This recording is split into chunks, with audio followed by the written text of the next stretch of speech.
Olá pessoal, tudo bom com vocês?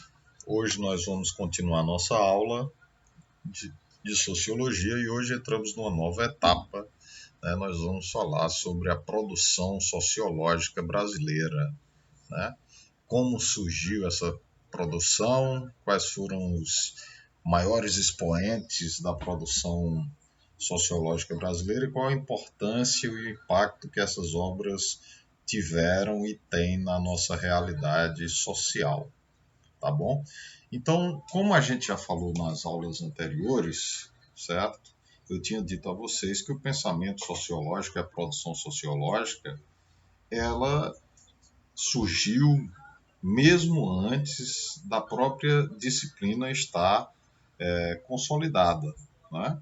Então, mesmo antes do Augusto Comte, do Emile Durkheim, que a gente já viu que são os pais da sociologia, né, considerados assim, né?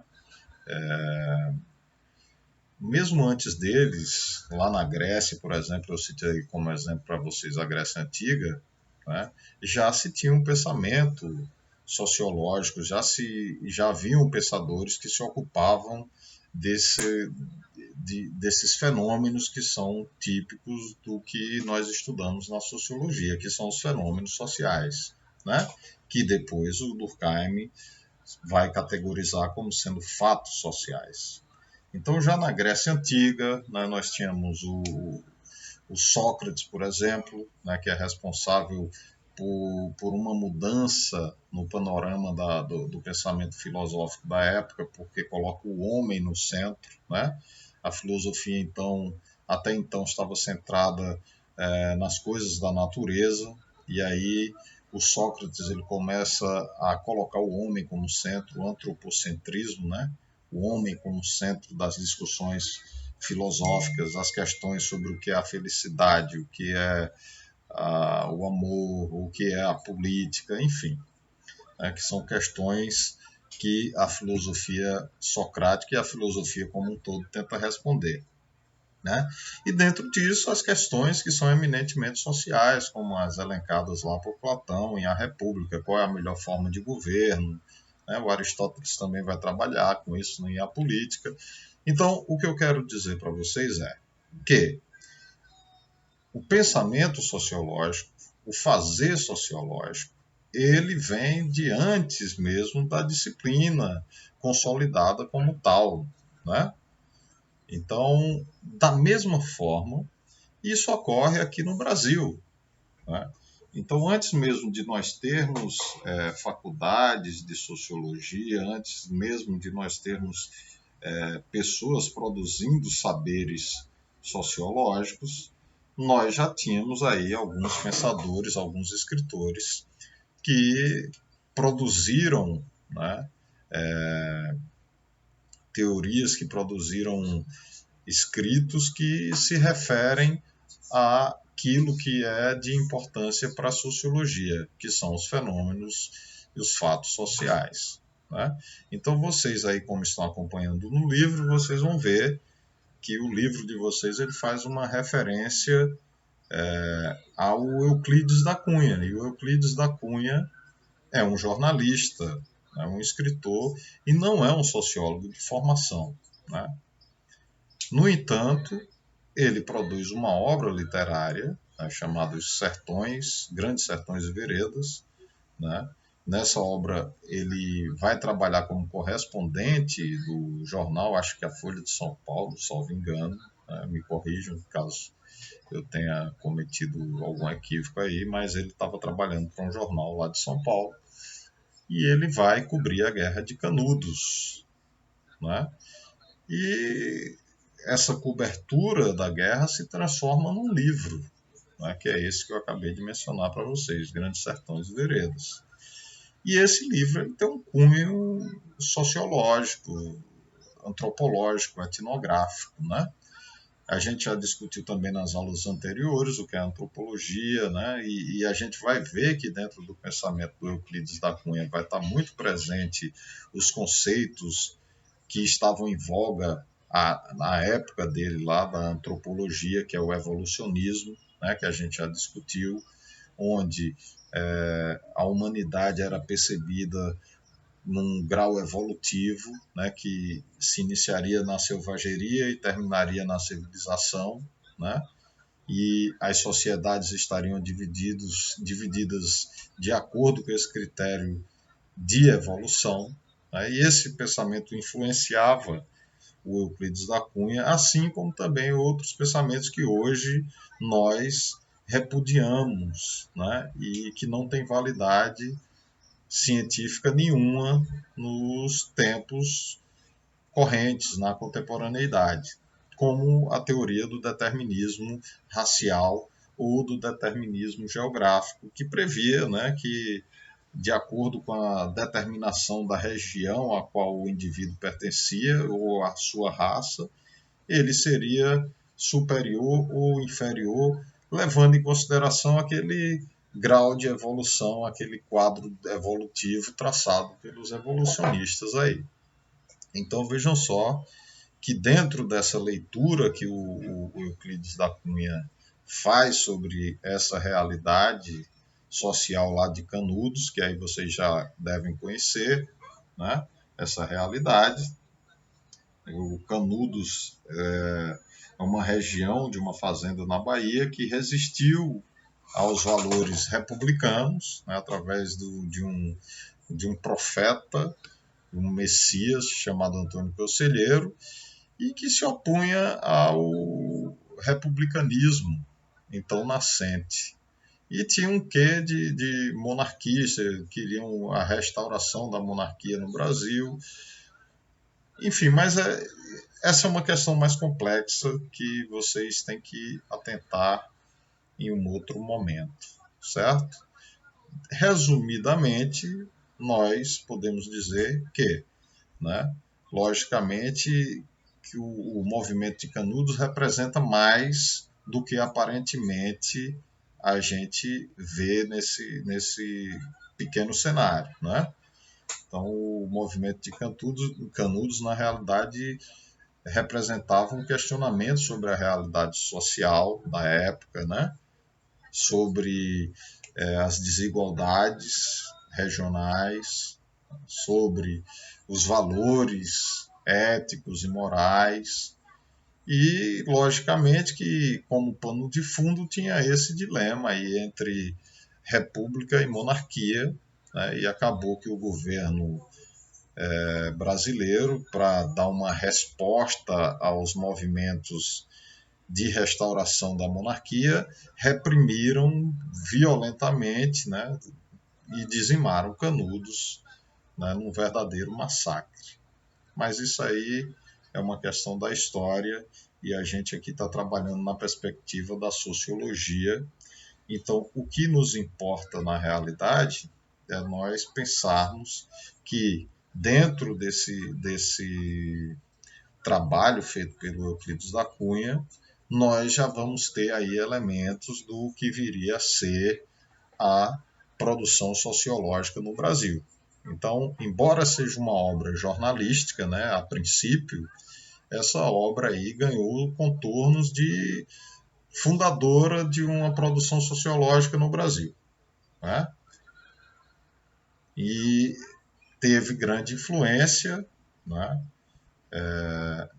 na produção da sociologia e é um clássico, né, da nossa literatura e a gente faz as ressalvas exatamente por essa leitura de mundo, né, que o Euclides da Cunha tinha junto com outros autores, como Monteiro Lobato e tantos outros, né, que hoje nós consideramos racistas, né? Então, para a nossa realidade hoje, a gente tem um certo distanciamento crítico dessa obra e a gente faz as críticas que realmente são pertinentes, mas a gente põe um pouco isso de lado e tenta trazer a contribuição, né, que esse trabalho acabou exercendo dentro dessa produção. E qual é essa contribuição? É exatamente essa do trabalho de campo, né, que é prática comum dos etnógrafos, dos etnólogos, dos antropólogos, ir a campo e tentar entender aquela outra cultura, aquela outra maneira de se organizar socialmente e descrever de uma forma científica, né, construindo uma reflexão crítica sobre aquela realidade, certo? E isso Euclides da Cunha fez, tanto é que ficou aí para a posteridade a frase dele, né?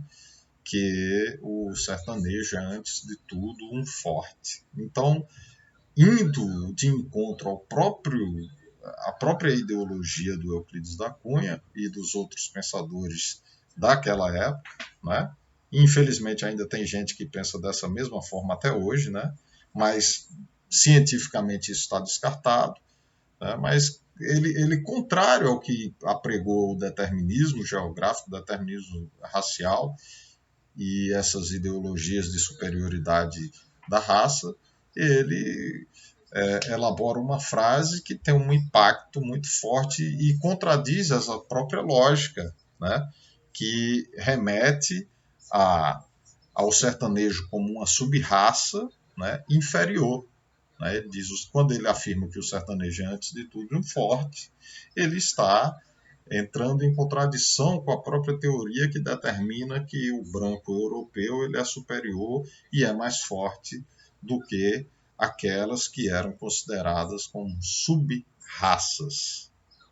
Né? Então vejam só, que mesmo com toda essa semântica, com toda essa construção ideológica que ele carrega consigo, ele consegue marcar ali uma definição do que seria o sertanejo que quebra com as estruturas da própria ideologia vigente a qual ele estava filiado. Então isso é muito importante, né, dentro do que a gente vai entender e vai vir a ser a identidade brasileira. E aí a gente vai caminhando e vai chegando na leitura do Gilberto Freire, né, que é outro antropólogo, esse sim é antropólogo, né, de Pernambuco, que escreve ali nos meados de 30, tá? E essa é uma época muito importante. Vocês estão vendo aí que o Euclides da Cunha também, vocês veem lá no livro que ele faz parte de um movimento, né, chamado pré-modernista. Vocês viram lá que tem a Semana de Artes Modernas de 1922, né, que foi extremamente importante na mudança da perspectiva cultural e artística do Brasil, né? E tantos outros movimentos sociais e políticos que eclodem nessa época e que a gente já está chegando aí a 100 anos, né? Vai fazer 100 anos agora dessa verdadeira ebulição social, cultural, política, né? Que transformou a realidade do Brasil e que levou a processos que culminaram com a ditadura do Getúlio Vargas, né? E que persistem até hoje no imaginário da identidade nacional brasileira. Aí o Gilberto Freire é um ícone nessa questão, porque o Gilberto Freire ele lançou as bases daquilo que se entendeu como sendo a democracia racial, né? Então, o Gilberto Freire lançou essa ideia desse mito aí de democracia racial que persiste até hoje dentro do imaginário da sociedade brasileira. Então, no imaginário do brasileiro, o racismo aqui não existe. Inclusive, né, esse discurso até hoje é utilizado por certos segmentos e certos grupos políticos da nossa sociedade, né, para regimentar votos, né, e para dizer que o problema, que é um problema muito sério, muito grave, que é o racismo, né, e que em decorrência desse problema em específico, decorrem outros tantos problemas outras tantas mazelas sociais, né? E quando a gente nega a existência desse fenômeno, desse fato social, a gente nega, consequentemente, a gente se nega a trabalhar, né, os seus efeitos nefastos na vida social. Então, o Gilberto Freire, no seu clássico Casa Grande e Senzala, né, que é um calhamaço de 1000 e tantas páginas, né, quase 2000 páginas aí de volume, ele vai tentar, né, construir a ideia de que a cultura brasileira, a identidade nacional do Brasil é constituída pela inter-relação harmoniosa entre as três culturas que são a base da nossa sociedade, as três raças que compõem a formação do nosso povo, né? Numa espécie de pirâmide. Então, assim, vocês têm, né, o branco europeu, o negro e o índio. Né? E essa construção aí lá nos Estados Unidos, racial, eles traçam dessa forma de pirâmide porque na lógica racial e o racismo lá ele não é negado, né? Diferentemente da gente aqui que teve essa construção de negação do racismo, lá o racismo é afirmado. Então, na concepção americana, cada raça ela tem o seu lugar, a sua posição e o seu valor, né, na construção da sociedade.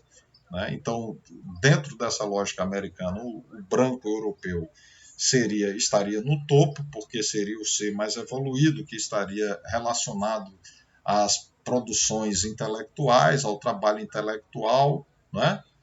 Devido a essa pretensa superioridade intelectual, e o negro e o índio exerceriam as funções laborais, braçais, né? Porque eles não teriam essa capacidade cognitiva, intelectual, que seria necessário para as posições mais nobres na nossa estrutura social.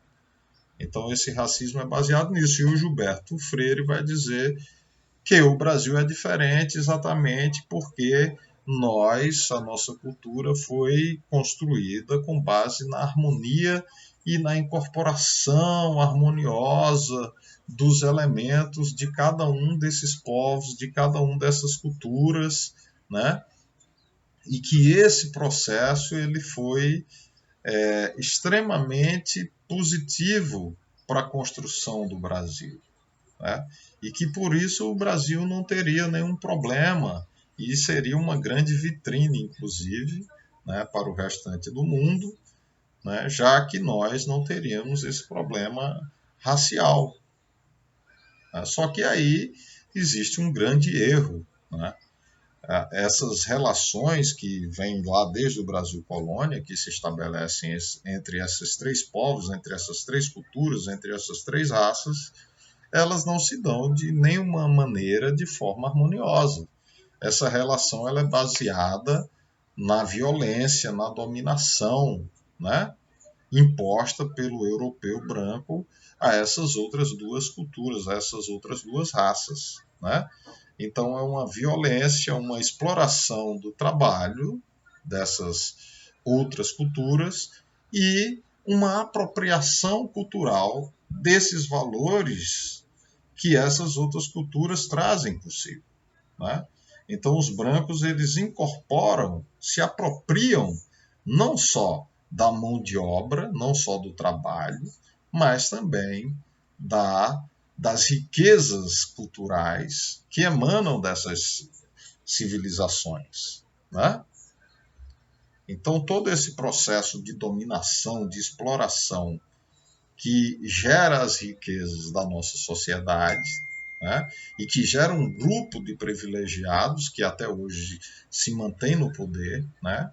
Uma casta, um verdadeiro grupo ali de privilegiados que, né, se beneficiaram da exploração dessas culturas. Né? E aí nós vamos ter Logo, então, seguindo, né, como eu estava dizendo para vocês, né, esses pensadores aí que nós acabamos de mencionar podem ser considerados como representantes do pensamento conservador, né? Não criticam as estruturas da sociedade brasileira, nem o Euclides da Cunha, nem o Gilberto Freire. Nenhum dos dois fazem essa crítica da realidade social brasileira. Pelo contrário, né? Eles, com o seu discurso, eles reproduzem e naturalizam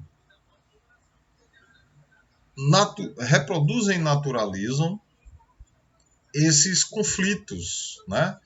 E fazem parecer que eles são naturais e parte da sociedade brasileira e que isso é correto, que está certo, né? E esse pensamento crítico, né, que vai se manifestar logo após, e a gente tem alguns exemplos aí no livro de vocês, né, que são o Caio Prado Júnior, o Florestan Fernandes. A gente poderia citar outros tantos, mas vamos nos ater ao que está no livro, tá? Então, essa ala que vem a fazer a crítica e pensar a sociedade de uma forma transformadora, ela está associada, né, a um pensamento revolucionário, a um pensamento de crítica social, a um pensamento da crítica ao sistema de produção vigente, que é o capitalismo, e essa crítica está fundamentada em um dos pensadores clássicos da sociologia, né? E na sua base conceitual, que é o materialismo dialético. Então, esse pensador que influencia toda essa geração de críticos, de progressistas, né? Dessa produção intelectual crítica à estrutura da sociedade brasileira, está relacionada ao filósofo alemão, né? Sociólogo, historiador, Karl Marx, né, que a gente já viu anteriormente, a gente já viu as bases conceituais, e ele vai influenciar determinantemente nessa produção crítica da sociologia brasileira, até a atualidade, né? Mas aí a gente está pegando esses exemplos do Florestan Fernandes e do Caio Prado Júnior. Então, logicamente que isso também está associado a uma movimentação política, né, que está existindo no Brasil, né, a fundação do Partido Comunista Brasileiro e, né, o movimento tenentista, né, que pega uma ala dos militares que são críticos do imperialismo americano, e etc., e que, na realidade, não tem força na sociedade brasileira, mas que representou e foi importante ali naquele momento para se discutir a nossa realidade. Então, esses autores críticos, né, ou revolucionários, se preferirem, eles vão tocar exatamente naquela questão que vai ser a questão central do Brasil até os dias atuais, né? Que todos os problemas, né, na realidade, todos os problemas da nossa sociedade, os problemas que nós temos, estão relacionados a um problema originário, né, que vem lá da nossa colonização, né, que é esse processo de exploração, né, das outras raças, das outras culturas, como eu acabei de mencionar para vocês, né? Então, esse processo de construção do Brasil baseado na exploração dessas outras culturas, dessas outras raças, né, ele é determinante como causa dos problemas da realidade social brasileira até os dias atuais, né?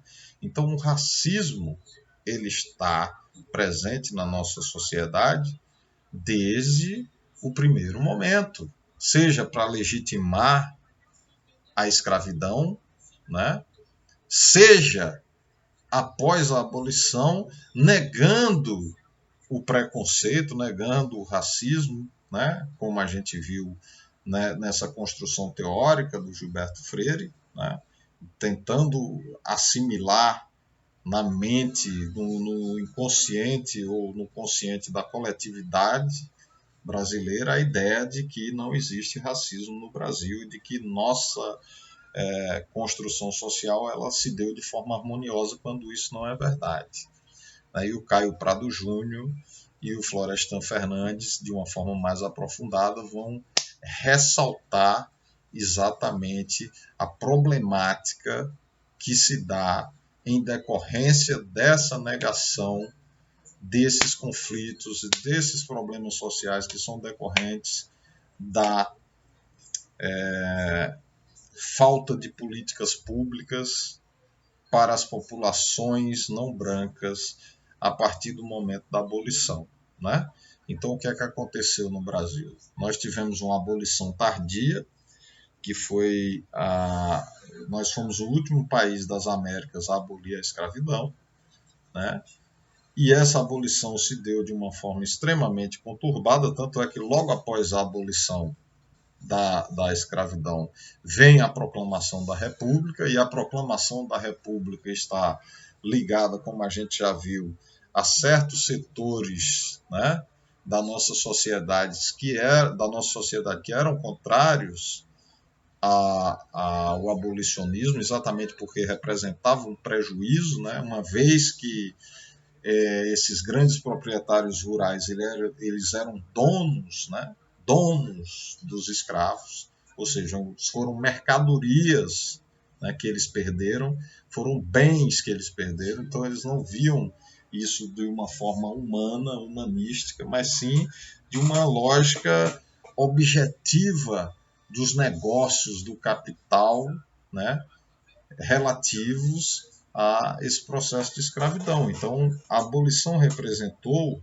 um prejuízo para esses grupos, e esses grupos se articularam para promulgar uma república, né, que diminuísse o impacto desse prejuízo causado pela abolição, né? Então, se vocês forem pesquisar, vocês vão ver que o governo vai atribuir vários reparos, né, a esses proprietários. Eles vão tentar, inclusive, ser indenizados pelo fato de não terem mais os escravos, enfim, né? Então, desde o primeiro momento, né, os negros deixaram a escravidão, deixaram a senzala e se tornaram livres, mas é uma liberdade simulada, né? É um simulacro, é uma coisa que não existe na realidade. E aí o Florestan Fernandes ele vai colocar muito bem lá, ele diz, olha, o negro ficou numa situação onde lhes restou apenas, né, a vagabundagem, ficar vagabundando pelas cidades, sem rumo, sem destino, pedindo esmolas, né, sem ter um teto, sem ter como ser inserido no mercado de trabalho, porque não tinha educação, não tinha escolaridade, não tinha... E, além do mais, existia um preconceito, né? Essas pessoas tinham acabado de deixar de ser escravos e agora passavam a ser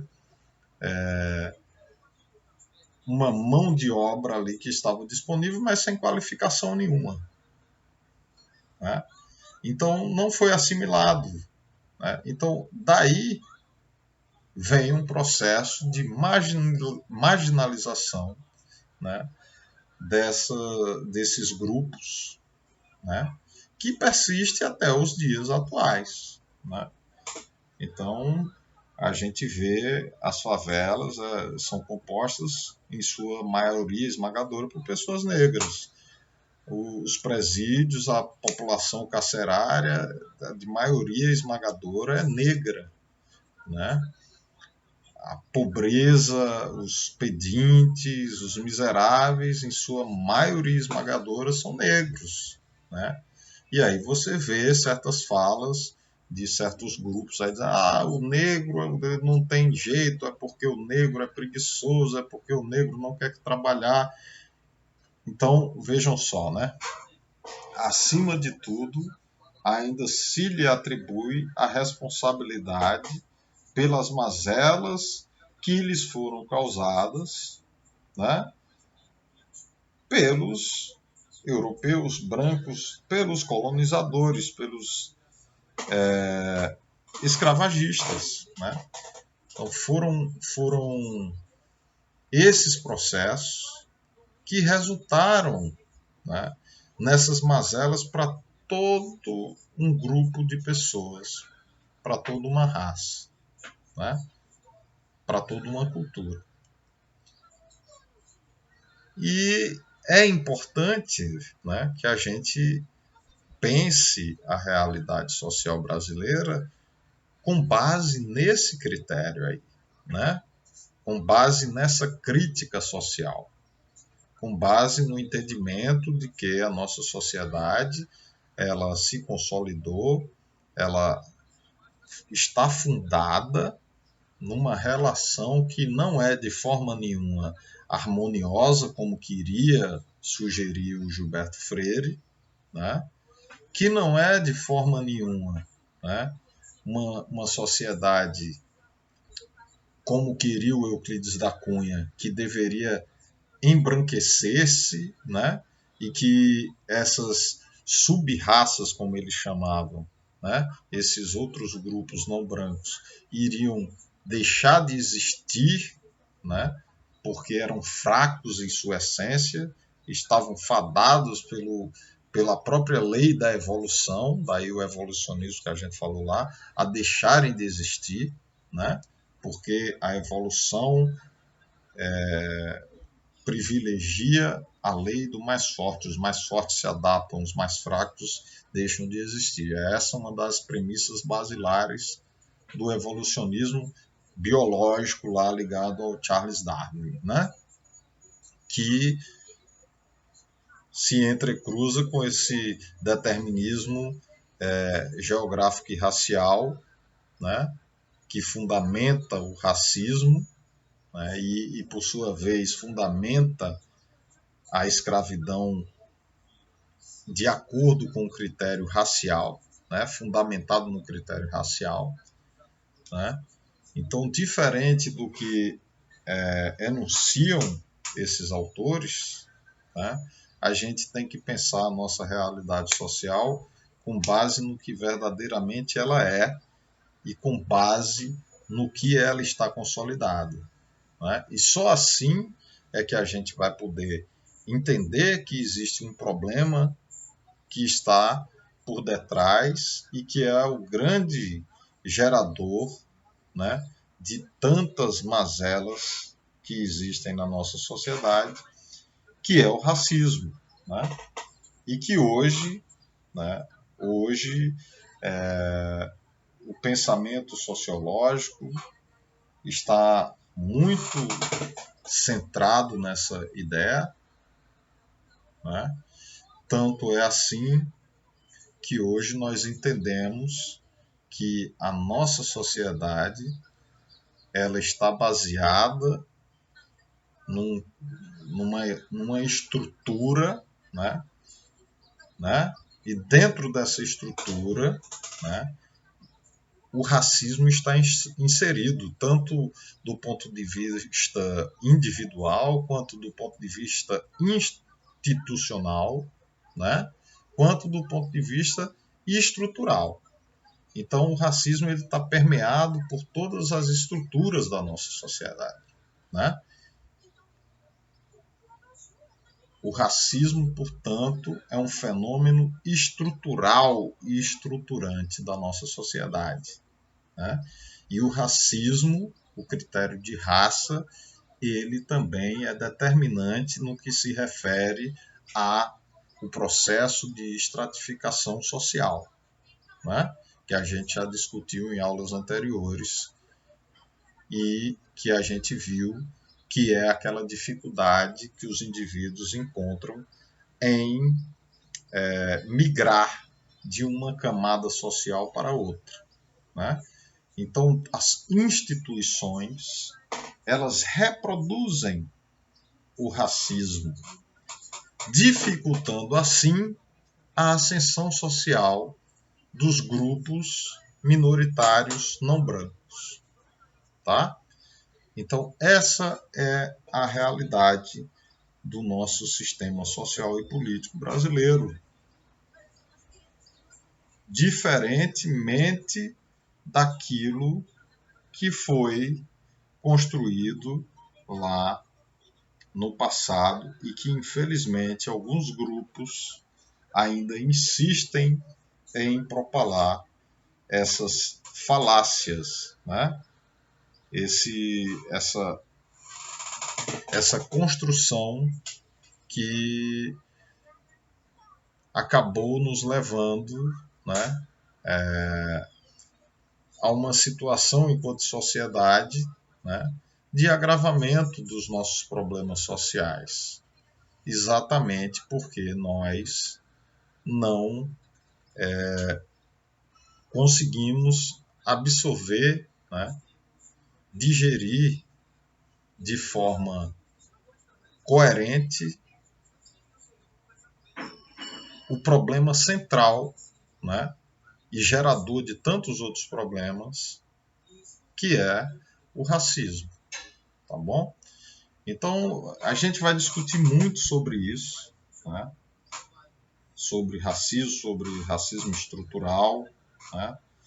Sobre como a estrutura da sociedade brasileira está organizada de forma a manter determinados privilégios para determinados grupos e para manter outros determinados grupos excluídos, né, de todos os benefícios que nós podemos ter, né?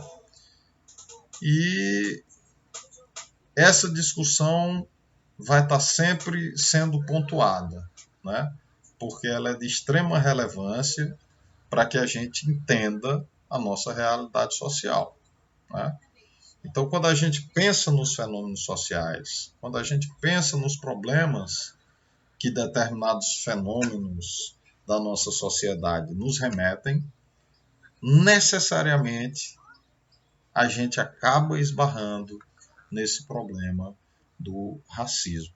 A gente acaba barrando, né, nessa construção, né, dessa exclusão baseada no critério da raça, tá?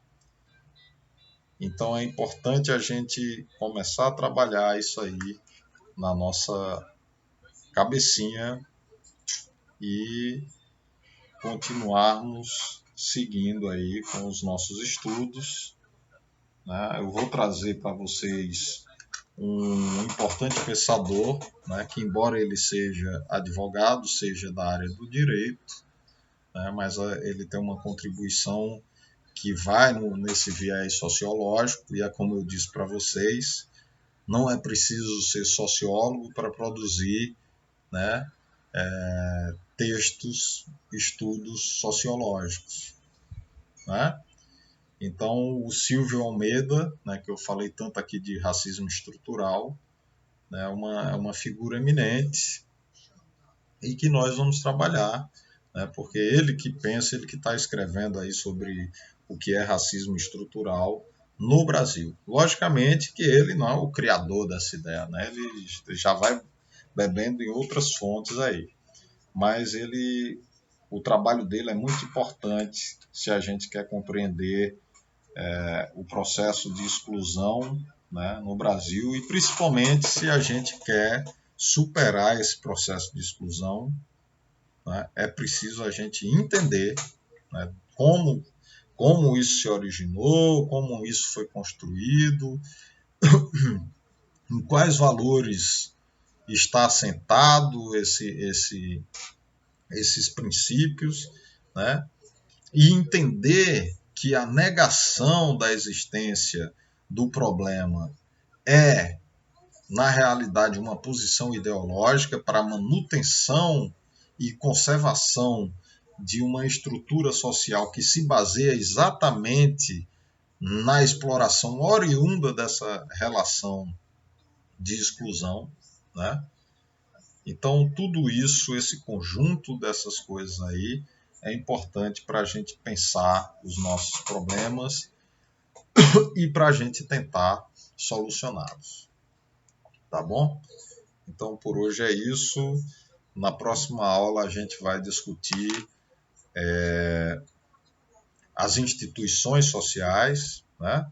A gente vai pegar 3 instituições que são elementares, são basilares na construção da sociedade, que são a família, a escola e a igreja. E a gente vai destrinchar uma por uma e vai tentar entender o papel dessas instituições, né, na construção do comportamento dos indivíduos e no comportamento da coletividade.